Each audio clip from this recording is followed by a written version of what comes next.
Hello, this is Rozz from Mash.ie and this is episode 1 of Mash Lockdown. We have a hashtag for that.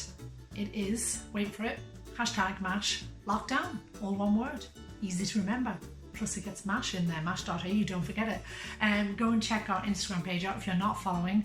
Why are you not following us? If you're a teacher, parent, if you care about educational learning or want to learn more, you have to be on Instagram, Mash.ie, so go there. So this is episode 1. I just want to talk about what's been going on the Mash.ie Instagram page today and yesterday. I put a quick poll out to see how everyone was feeling, to see how teachers were feeling, and the question was, how are you feeling at the minute? What are the feelings like? Are they super duper or are they not super duper? I didn't expect 73% to write back and say they were not super duper, but it kind of doesn't surprise me that teachers are not feeling great about the COVID-19 virus and schools being shut, despite Ryan Tuberty on the Late Late on Friday saying that teachers were delirious, schools were shut. And then apparently, or allegedly should I say, Ciara Kelly, she's a GP, she's a radio DJ on News Talk FM, saying that when schools were shut, teachers were all out celebrating that night. Which is, I just think it's an irresponsible thing to say, because number one, teachers or anyone is not going to be out celebrating because we're meant to be social distancing. And number two, from any of the teachers I've spoken to, any of my teachers' friends, anyone I work with, definitely was not feeling super duper when they left school. It was a big shock, and it's actually really distressing, to be honest with you, to be away from your class for that long and to be away from work. It's what we do. I do not want to be sitting in the house, and even though I can get out and I can walk and I can do things like that, I'd much prefer to be with my class doing what I should be doing. I had loads of cool stuff planned before the spring break. I just want to say hello to my class if they're watching. I hope you're all good. I'm sure you are, and I hope you're reading. And we'll see you very soon, about a week and a half. It won't be too long, don't worry. So I just wanted to say that, I don't think it was very nice, particularly of those celebrities, to say that, and I don't think there's any point teacher bashing or any bashing. Let's not any bash anyone. Let's be kind and let's be nice to each other. So what I'm going to talk about today, I'm going to be speaking because I'm a teacher and my husband Simon is also a teacher. What do teachers do with their kids during a lockdown? Now, a lockdown has never happened before, or during exceptional school closures. So what kind of things are we going to do? You probably think we're going to be teaching all day long and the kids, our children are going to be studying incessantly. Well, in my case, no. But we did feel we definitely needed some sort of structure for him as well. So our little boy is 5.5, he's in junior infants, and he has an amazing teacher, like all teachers. She had prepared and sent home little packs in his bag, so with loads of really cool activities and his words and his reading and his sounds and maths and handwriting, lots of stuff to keep us going for a couple of weeks. So we decided then we'd have a short amount of time in the morning with Emrys, our little boy, where he would be learning with us, effectively homeschooling. Now, it's not a huge amount of time. I'd say probably 45 minutes, if that, broken up into little bits, because he has to enjoy the time as well and relax. We don't have to be drilling him all day long. The first thing we did in the morning was handwriting. So we just did basic handwriting and practicing his letters, and he was doing, I think, C this morning, or A, I can't remember. And he just did maybe 8 of those. Now, don't overkill on the handwriting, parents. A couple of lines, and it's always better to have a couple of letters done really, really well. Then it's better than the child getting tired, frustrated and bored. So you can keep them motivated that you expect them to do them really, really well, and that they're also sitting nicely, so the bottom should be sitting in correct posture when they're writing, and they're holding the pencil correctly. Their other hand is stabilising the way they're writing. I was actually thinking the pincer grip, but some parents may not be aware of what that is. So there's a whole massive load of learning and evidence-based research into the correct way to hold the pencil and the correct way to write and writing posture. I might do a video on pincer grips and how to build up fine motor skills during the lockdown. It doesn't sound very attractive, does it? But I'll make it attractive. So yeah, we could do something like that in the future. So he did lots of that. And then if you didn't have, I had the books that his teacher sent home. If you didn't have the copybooks, you get a piece of paper, a whiteboard, you draw the little dots around the letter, and you just let them copy over them as best as they can. Kids love highlighter pens. and Emrys is no exception. So the highlighter, you know, the highlighted yellow pens, he loves to write over that.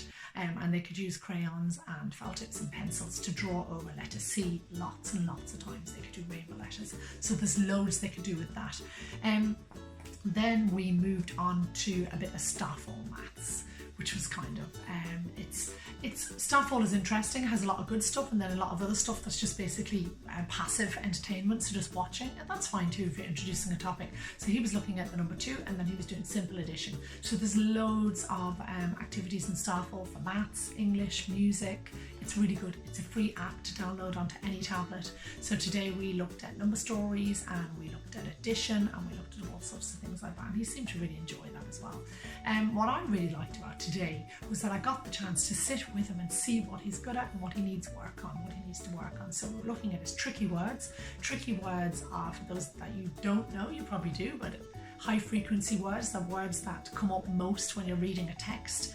So the words that cannot generally be sounded out, so kids find them tricky. That's why they're called tricky.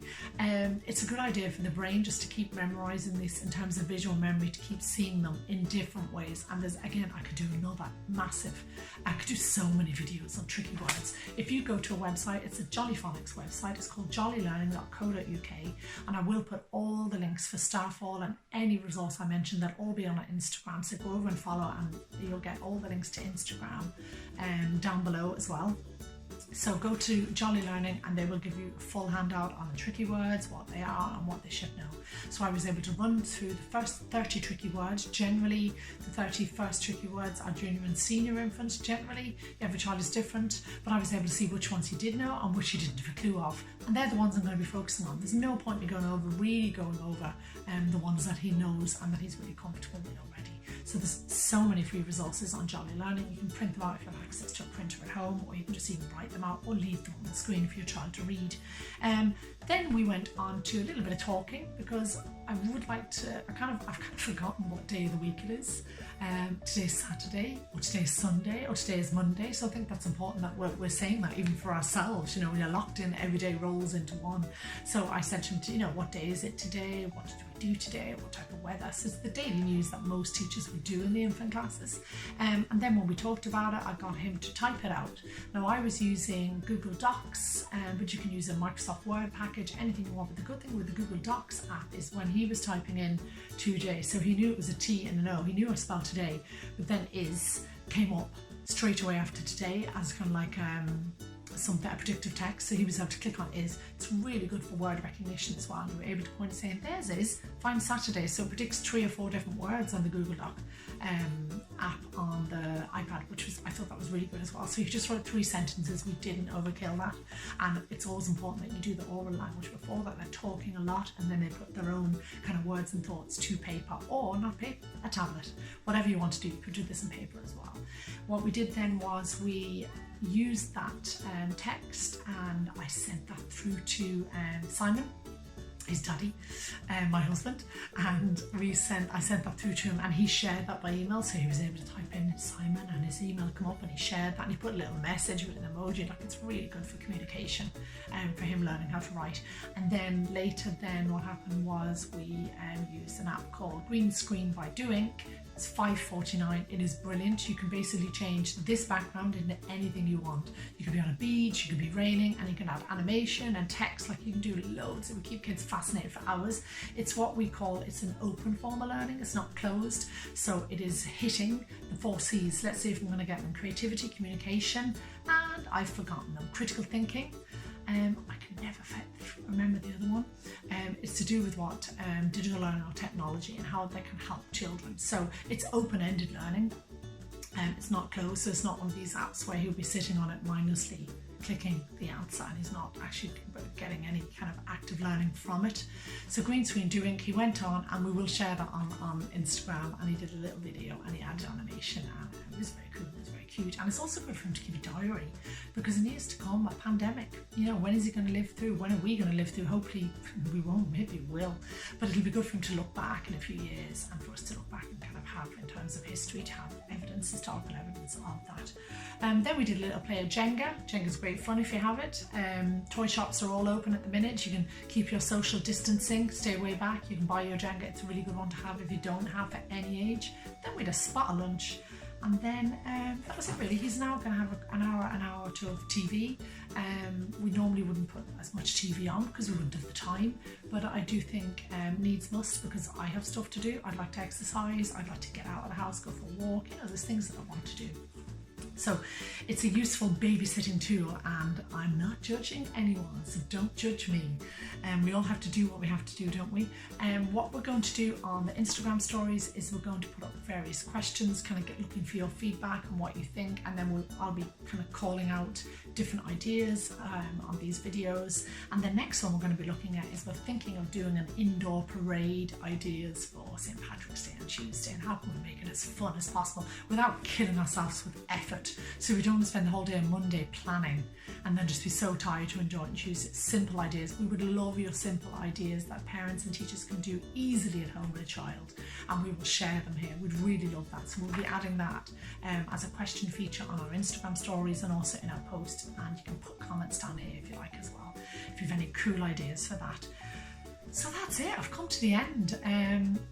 Talking for a long time, but I hope you find some of that or all of it or any of it useful, and I hope you're all really keeping well, and I hope you're good, and I hope things are going really well in your house during the lockdown. So you can follow the hashtag #MashLockdown, go to our Instagram page, and you can also subscribe to us on YouTube as well, and just share these videos and tag them with teachers, or if you're a teacher, tag them with parents that might find them useful, or anyone that has kids at home.